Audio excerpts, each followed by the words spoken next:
ஆன்மீக நண்பர்கள் அனைவருக்கும் வணக்கம். ஒரு சில பேர் எப்போ பார்த்தாலும் எனக்கு மட்டும் ஏன் இவ்வளோ கஷ்டம், கடன், மன நிம்மதி இல்லை அப்படின்னு புலம்பிட்டு இருப்பாங்க. இவங்கெல்லாம் கவலைப்படாதீங்க. இந்த ஒரு நாளை மிஸ் பண்ணாத இந்த வழிபாடை செய்யுங்க. நிச்சயம் உங்கள் கவலையெல்லாம் பறந்து போகுங்க. அது என்னன்னு பார்க்கறதுக்கு முன்னாடி சப்ஸ்கிரைப் பண்ணாதவங்க சப்ஸ்கிரைப் பண்ணிடுங்க. அறுபடை வீடுகளில் கடலோரத்தில் இருப்பது திருச்செந்தூர் முருகங்க. மற்ற படை வீடு எல்லாம் மலை மேலே இருக்குங்க.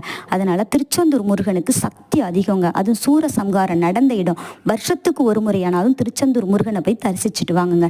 இன்னைக்கு சஷ்டி, அதுவும் ராத்தங்கிற சஷ்டிக்கு பவர் அதிகங்க. வெள்ளிக்கிழமையோட வர்றதுனால இன்னைக்கு இரவு 8 மணிக்கு உங்கள் வீட்டில் எப்போதும் ஏற்றுற நல்ல விளக்கை ஏற்றி வச்சு உங்களுக்கு எந்த பிரச்சனையாக இருந்தாலுங்க, கல்யாணத்தில் தடை, படிப்பில் தடை, குடும்பத்தில் எப்போ பார்த்தாலும் சண்டை சச்சரவு, கடன் அதிகம், இப்படி என்ன பிரச்சனையாக இருந்தாலும் ஒரு சிவப்பு துணியில் 11 ரூபாய் நாணயத்தை முடிஞ்சு வச்சு கந்த பெருமானை நினச்சி நீங்கள் திருச்செந்தூர் முருகா உன்னை விட்டால் எனக்கு யாருமே இல்லைன்னு மனமுருகி ஒரு சொட்டு கண்ணீரோட வேண்டுங்க.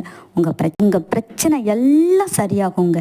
நம்பிக்கையோடு செய்யுங்க. நன்றி, வணக்கம்.